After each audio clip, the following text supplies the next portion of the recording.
there comes a time in his life and in our lives when we can no longer have a plan or a strategy or an escape option to get out of what we're wrestling with, what we're nervous about. Maybe there's something on the horizon that you're not looking forward to, and I just have to face it.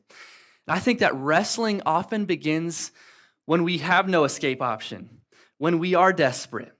And I don't know what you're walking in today with. Maybe you're wrestling with, you're just cranky because you're back in school, or maybe there's a relationship that you're kind of working through, or there's a job opportunity, or there's family struggles. These are all reasons to wrestle with God. It could be anxiety, depression, suicidal ideation, real things that I think we walk through. And I think this is where God wants to meet with us because he does his best work when we're desperate. He does his best work when we think there is no way forward. And tonight, I just want to look at 4 different things from this story that I believe that can help us as we wrestle with things in our lives. All right, 4 different things, 4 different highlights. And the first being that God welcomes the wrestling. He invites us to wrestle with him. Me, my older brother Jesse, and then my sister Selah, we also, growing up, we would wrestle with my dad. And, my dad's a lot bigger, so he would get down on his knees and he would get, kind of on our level. And we would, attack him from all different angles. So my brother, he's the biggest, he's attacking head on. Selah's coming from the side, jumping on his shoulder. I'm coming from the back because I'm smart, he can't see me. I'm going to try and get him in a headlock, you know what I'm saying? But the only thing is that we never won, because this is what would happen. He would take Jesse, who's probably, 6 or 8 years old. He would take Jesse, not falling for it. He would take Jesse and throw him on the ground. He would Heisman stiff arm Selah right in the face. So embarrassing for her. She's right over there on the camera. You should have seen it. He would grab her, and then he would grab me over his shoulder, and then he'd stack us up like pancakes and use my hands to hit myself in the face and them. Have you ever been there? It was so frustrating. I'm like, what the heck? But the thing that I always appreciated is that he always would let us wrestle with him. He welcomed us. And he always did it with grace, never hurting us. If there's any child protective services, just know it was out of love. But I think in the same way, I'm thankful for a God who wrestles with us, who doesn't offer cliche quotes to get us through our hardships. He's not live, laugh, love your way through it, buddy. You're going to be okay. He gets on our level. He's active and he's present in the moments that when we need him most, in the tension and the struggle. And I think that's what he invites us into. He invites us to wrestle with him, because when we wrestle and we dig deep, we get to know Jesus on a deeper level. We see in the passage that the Lord allows us to wrestle, or the Lord allows Jacob to wrestle with him, and it's simply because of God's grace. It says in verse 30, I saw God face to face, and yet my life was spared. I saw the God of the universe face to face on my level, and he let me live. It's because of grace. Well, let's just ask the question, though, why does God allow us to wrestle with him? What would be the reason? And I want to get into 3 things, but I think the first short answer would be, when we wrestle with something, we have to be in close proximity. When I'm wrestling with my boy Jacob, wherever Jacob's at, me and him, we live, at home. Usually it's me and Cole wrestling Jacob. We're wrestling, but we're close, right? And I think this is what God wants for us, to be in close proximity, close relationship with him. So that's short answer why God allows us to wrestle with him. But I also think that wrestling, it reveals things. Wrestling, how many of y'all know, it reveals your desires. Wrestling reveals your desires. I wrestle for the things that I want. I don't wrestle for the things that I don't want. Let me give you an example. I was at my girlfriend's house about a month and a half ago, and we've been dating for a little bit, and her mom, they're in Amish country. They're ex-Amish. It's a crazy time, but they can cook really good. But they have just some interesting thing. I think bople soup, or whatever is how you say it. It's like coffee and bread, and that's like dinner, and I'm like, that's disgusting, but they have it. And then they have this thing called raisin pie. How many of y'all ever had raisin pie? I'm praying for you, because it's disgusting. Oh, all right, good. There we go. You makes 2 of us. Her mom makes raisin pie, and I'm trying to make it in the family. All right, so I'm like, I'll try it. Why not? And so she gives it to me, and she can see I'm kind of slow to eat it, and she's like, how is it? and I'm like trying, not to gag, and I'm like, you baked it perfectly, right? You were just at a disadvantage with the ingredients. Like I like my I like my grapes like whole, not shriveled up, and like they've been through something in life, right? You know what I'm saying? Like I just like regular grapes. I don't like raisin pie. Let me tell you, I would never wrestle anyone for some raisin pie, but I would wrestle for some other things. I would wrestle for God's hand on my life. I would wrestle for God's provision, for God to lead me into the next step. I would wrestle for his peace. I would wrestle for some more of his joy in my heart. Lord, these are things that I would wrestle for. How many of you guys would wrestle for these things? Like, these are things that I want. And I think when we wrestle, it shows that, God, I want you in my life. That, God, I need more of you in my life. We were at Passion last year, and it said, John Tyson, he had this quote. He says, God goes where he is wanted. So when we wrestle with God, it shows that that we want him. And God shows up where he's wanted. After our desires that are then revealed, I think that wrestling reveals where our desires need to change. It gives God space to refine my desires, because some of my desires are not helpful, they're hurtful. Like rooting for the Browns. Like it's like I want to root for the Browns, but I know it's only going to hurt me. Like it's not a good thing to do, right? Right? Yeah, all right. Like there's things that are they're not going to help me. And I think wrestling allows God to point out where things need to be changed. Like, hey, Zeke, I see this desire, in its sense, like I gave it to you, but you're kind of out of line with it. So let me alter it a little bit. It just needs changed a little bit. So out of my desperation for God, it leads to his revelation that he can change things in my life, which leads to my life transformation. And I think Psalm 37:4 puts it perfectly. Take delight in the Lord, and he will give you the desires of your heart. So God teaches me to desire other things. He's altering what I desire. And as I desire him, as he changes my desires to desire him, he gives me more of himself because he's a gracious God. In the day-to-day, he gives me more of himself. Lastly, it's already on the slide, but I believe that God uses wrestling to reveal our faith. In times of need, I run to the things that I believe in, to the things that I trust. And so when I'm out of answers and I run to the Lord, it shows that I trust him. I think Jacob, his desperation with God, his wrestling with God shows that he believes that the Lord has the answers, that the Lord is the answer. And here's the thing, our faith pleases the Lord. Hebrews 11:6, it says this, and without faith, it is impossible to please God. Without faith, it is impossible to please God, because anyone who comes to him must believe that he exists. And watch this, he rewards those who earnestly seek him. So you have to believe that he exists, and then he rewards those who earnestly seek him. See, this is my second point. There is a blessing in wrestling. There's a blessing in wrestling. He rewards those who earnestly seek him. So the Lord blesses us as we wrestle with him. And I think it looks different. Like wrestling, it might look like you're crying out with 45,000 people in Texas for the Lord, but it can also look like just one person in one room and you're just still. It can look like a prayer room, like a prayer closet. It can look like getting up at 6 a.m. to read 5 minutes of the word. Like it looks different, but at the center of it all is the pursuit of God. I would define wrestling as this: intensely searching and striving for what you want. Intensely searching and striving for what you want. That's wrestling. When I was a kid, we had a neighbor girl go missing, and it was one of our friend's older sisters. And so me and my family were in our van, and we're driving around, I think, with her mom. And her mom is doing everything she can to find her daughter. It's at night. It's kind of in like a not great part of town. And she's scared. I can't imagine what that would be like to lose someone you love so dearly. And so as we're driving around, I'm in the back seat, and I remember, not gonna lie, I was kind of an idiot. I was in the back seat, and I was like a little bit of a prankster, and we're looking around, and I was like, there she is. My dad's like, where? I'm like, just kidding. Like, terrible stuff. As I look back, he's like, we're gonna have a talk when we get home. Like, all right.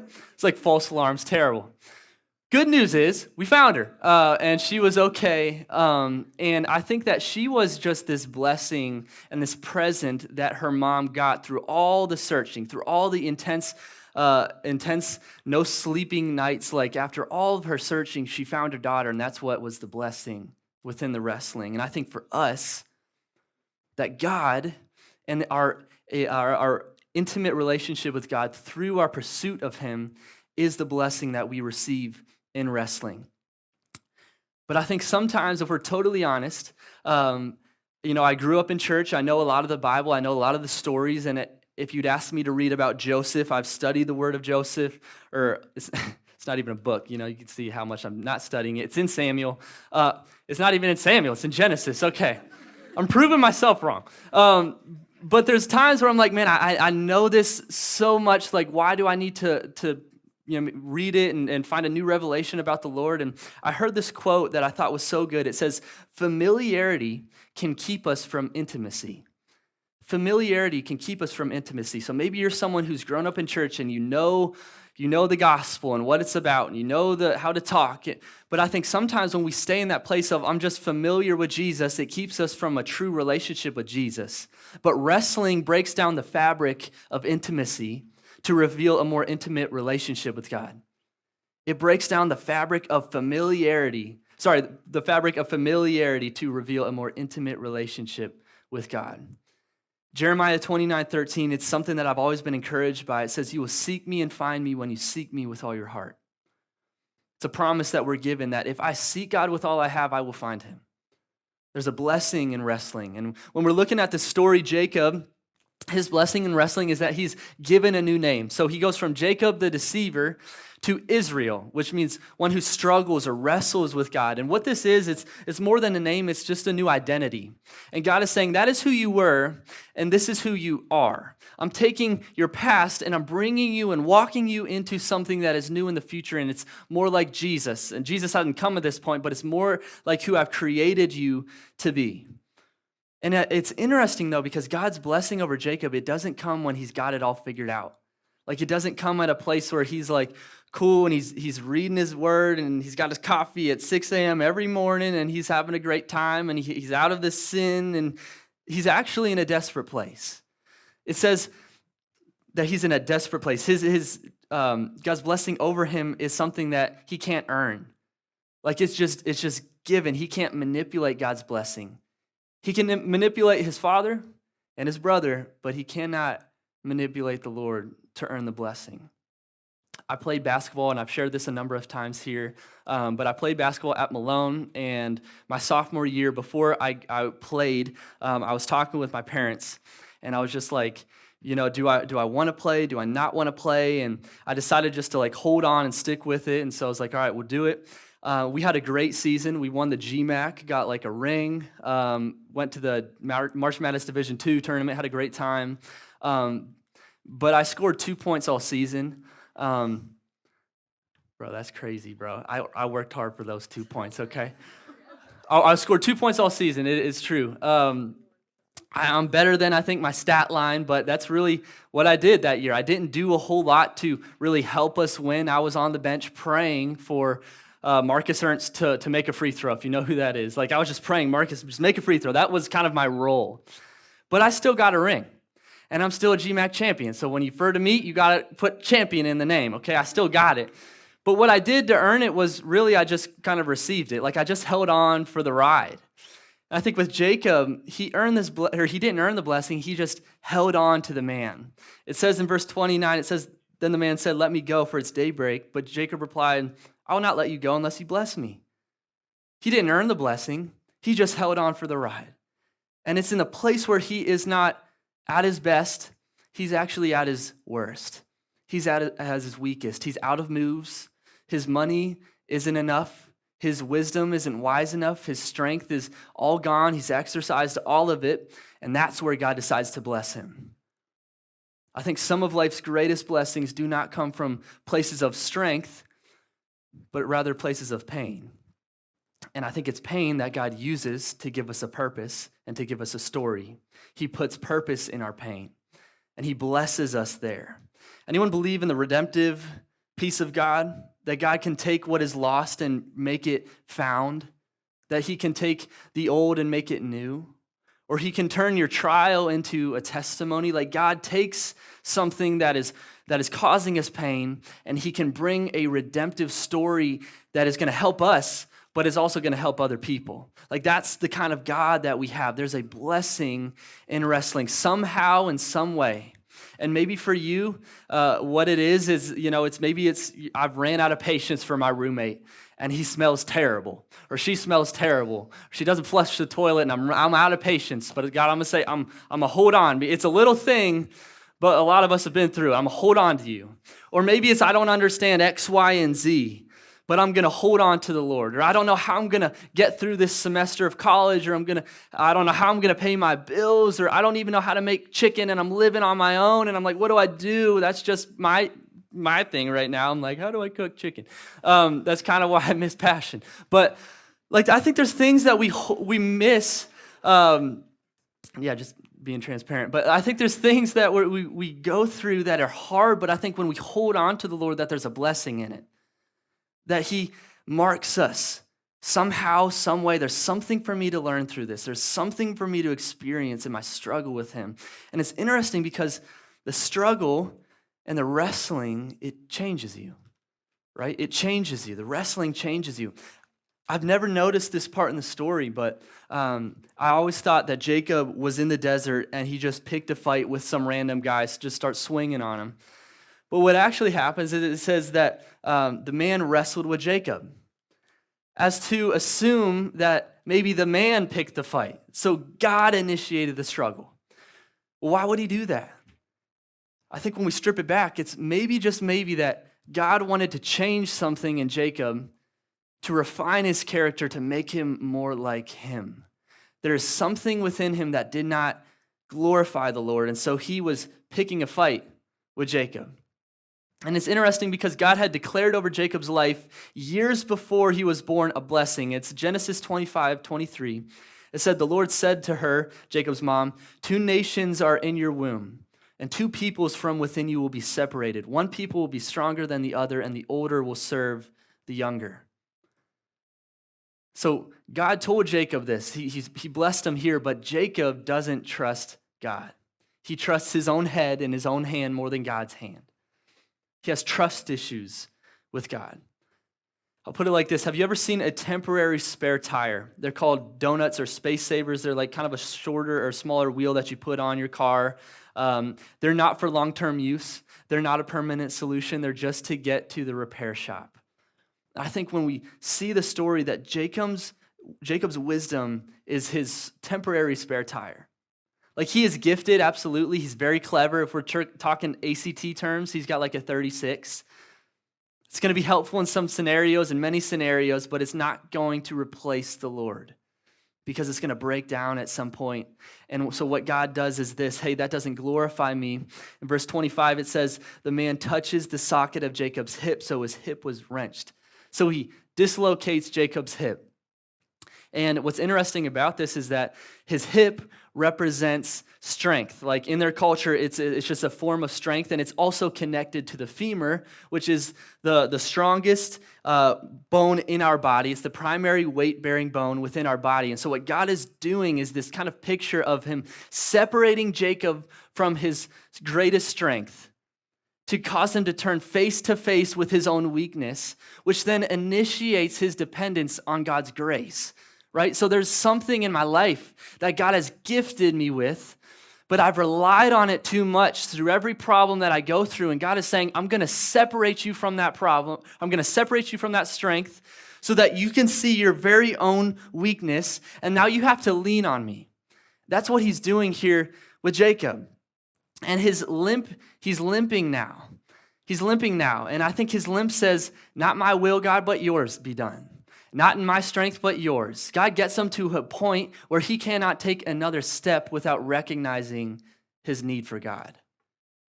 He recognizes, all right, God, I need you. I can't do this without you. Throughout his whole life, he used his own strength to get through whatever. And maybe for us, maybe it's I used my smarts to get through school. I used my good looks to get my significant other. I used my athletic ability to get recognition, right? I used coping mechanisms of doom scrolling or fill in the blank to get through the shame that I have or the thoughts that I can't control. I've used all these things. I've leaned on these things. And what God is doing to Jacob is he's separating him from those things. And now he has nowhere to turn. And he's desperate, and he leans on the Lord. See, the wrestling, it changed Jacob.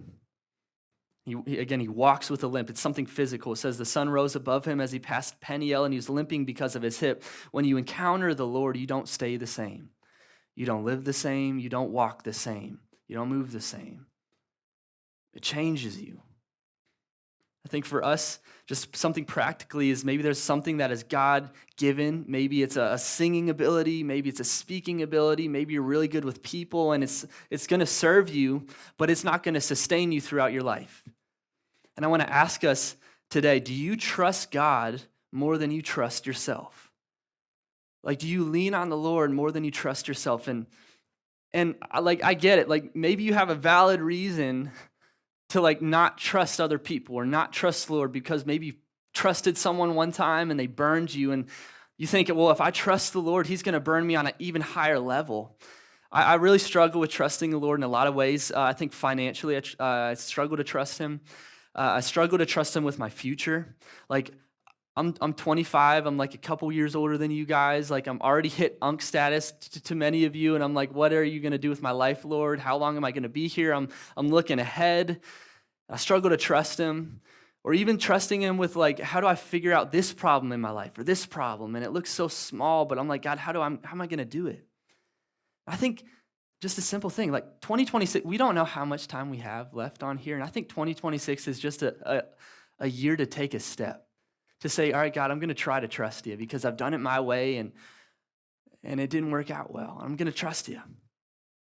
I want to ask us, is there something that you've leaned on your whole life that God wants to remove? Again, it might have served you for a season, but it cannot be your support system. It actually might be dead weight that's dragging you down. It's hindering your relationship with God. It's not helping you, it's hindering you. What is that thing? What is that thing for you? We get to my last point that I think we can learn from Jacob's struggle with God, and it's this. It's God has already taken care of what you're wrestling about.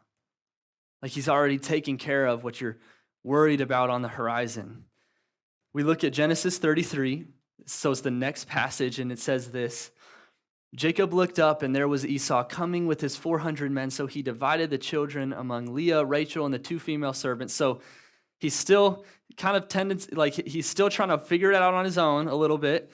He's like, all right, if you guys get killed, well, I'll still have you guys. And if you guys get killed, I'll still have you guys. So he's separating them. Then it says this. He put the female servants and their children in front, Leah and her children next, and Rachel and Joseph in the rear. I think it would be interesting to be like, did you put me in the front lines or the back lines? How much did you really love me? Then it said, he himself went on ahead and bowed down to the ground 7 times as he approached his brother. But Esau ran to meet Jacob and embraced him and threw his arms around his neck and kissed him, and they wept. So this very thing that Jacob is worried about, meeting with his brother, God had already taken care of. God had already been to tomorrow's problems and made a way for Jacob to be at peace with his brother. He'd worked on Esau's heart. He'd done the impossible. He'd already been to tomorrow. In my life, basketball, like I said, it was a big part of my life and a big part of my story. From 4th grade till my senior year of high school, I knew I wanted to play in college. And so I was like, I'm going to at least stick with it through then. And so I get to Malone and I'm playing. And after my sophomore year, we have a great year, but I was kind of on the fence. And I was like, you know what, God, I'm either all in or all out with basketball. I just came to this point and I can't escape it. I got to do it.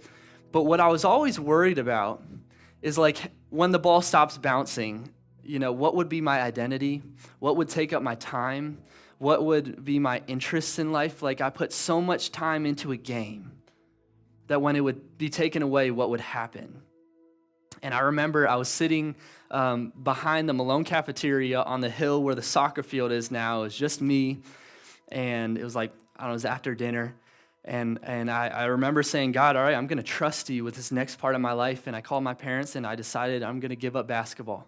And I actually found my notes. I wrote it down in my notes. It was March 22nd, 2021, so about 5 years ago. I'm going to read it. It's a little cheesy, all right, so bear with me. But I just talked with my parents and decided that I'm moving on from basketball. I'm going to text coach to meet with him and let him know. As relieved as I am from moving on, it's also super sad. As something I've worked at for my whole life and playing as long as I could was something I wanted to do. So I was kind of getting emotional, It was just me on the hill overlooking the cars. They have no clue what's going on. I said, I still have 4 years of eligibility, and I feel like there's potential for me to really play, but I just don't have the motivation. So if that gives you a little bit of how much I played during COVID, but it's my end of my sophomore year, so I still had a bunch of years of eligibility. So it's I really didn't play that much, but I was still emotional. So with that being said, I'm going to continue to trust God and release basketball to him. I know he will bring things and be there with me through it all. So God, I pray that as I release basketball to you, you would bring new interests and passions into my life and give me even more purpose than I had before, whether that involves basketball later down the road in some way. I pray that you provide and open doors for me. So that was March 22nd, 2021. I found this today. It was really cool. The next day, I wrote this. It says, one door closes while another door opens. I let go of basketball today at Malone, but I'm now being offered a potential job and internship package through the summer by First Friends Church, which is something that I've been a little worried about. Let's see what God does with this. So what happened is that God gave me basketball in a new way. I started to coach. I started to get into some of sports ministry, and it was kind of a growing passion of mine. And it was the very thing that I had been worried about this whole time. And I saw so much grace from the Lord within that season of transition. When I was giving up basketball, I was a little burnt out. And I was always afraid, am I going to miss the game? And I really didn't miss it for that season of my life. And then as God opened up this next door that I had just prayed about before, I started interning here. Then I went to Elevation, started interning there. And then I came back. I got a part-time job here after we started the Well.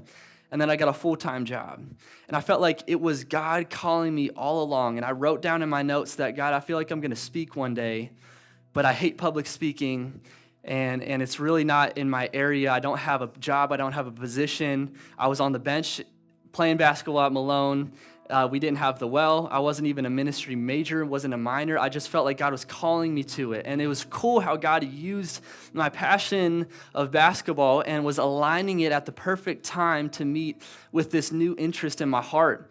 And what came out of it, again, is the Well, and it's cool how God has worked in my life in every step along the way. And I really just say this because as I was worrying about my future, God was working on my future.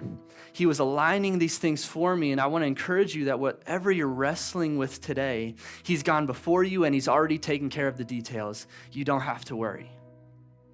You see, on a Tuesday, God can take you out of something that you've built your whole life around for the past decade. But on a Wednesday, God can put you into something that will be a part of your life for the next decade. And that is what God has done in my life. He's taken me out of basketball, organizationally. That was a big part of my life, and now he's put me into ministry, which has been such a new part of my life, and hopefully for the next decade. I would just want to encourage you that God has good plans for your life. It's simple, but it's true. God has good plans for your life. You can trust him. And I want to leave us with this tonight. It's, when we're facing something that is uncertain on the horizon, a guy named Larry Bry, he gave this example. He said, it's a what if, it's a that would, and it's a but God, right? What if, that would, but God. So what if that relationship doesn't work out? Or what if the job doesn't work out? Or what if I'm ending up not doing what I majored in college? Or, what if this divorce happens in my family? It's a what if. And then it's a that would. Well, let's be real. That would suck. That would be really hard. That would be bring a lot of pain. That would cause a lot of pain in even heartache. That would. But then we look to but God and say, all right, but God can have a plan. But God redeems. But God has a purpose in this. But God has already been to my future and he's worked a way out through it. It's a what if, that would, but God. I think this is a good guide for us, especially as we're starting a new year. All right, God, there's going to be things that I'm uncertain about, that I'm nervous about, that I'm scared about. And I'm going to say, what if? What if that happens? Yes, that would really stink. But God, I trust you. And I'm going to step into that.